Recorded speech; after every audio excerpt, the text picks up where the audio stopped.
আসসালামু আলাইকুম। এই টাইনেন না, ভিডিওটা টাইনেন না ভাই। 1 মিনিট আমার কথাটা একটু শুনে যাবেন।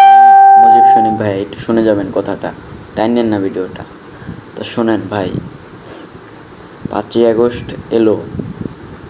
5ই আগস্টের দিন খবরে শুনলাম শেখ হাসিনা আপা চলে গেছে।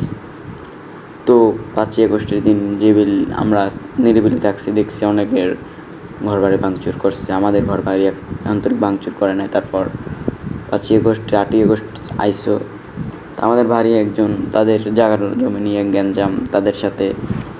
তো আমরা তার জায়গায় যেয়ে বাধা দিয়েছি যে আমাদের জায়গা দাও, আমাদের জায়গায় রাস্তা দিছো কেন। তারা বিএমপি করে, তো সমস্যা নাই, যে দলটা করে করুক।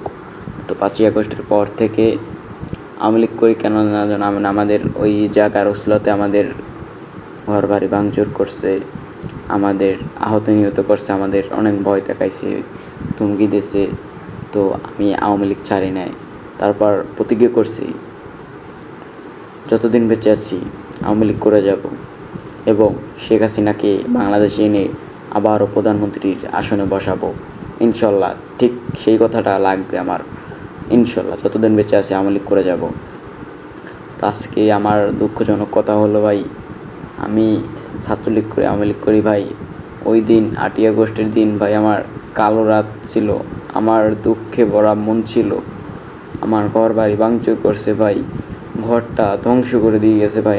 আমি রুমের ভিতরে ছিলাম, চৌকির তলে পলাইছি। তারপর ভাবছি যে এই চলে যায়, রুম তো ভাঙতেছে, দরজা ভেঙে ঘরে ঢুকে গেলে আমারে পেলে তো আমারে নিয়ে।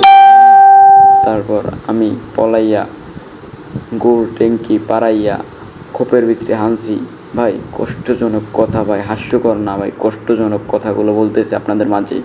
আমি ছোট মানুষ, আমি ক্লাস 9-এ পড়ি, আপনাদের বলতেছি কষ্টজনক কথাগুলো। ছোট হলে হবে কি, আমার কষ্ট অনেক, মন ভরা কষ্ট।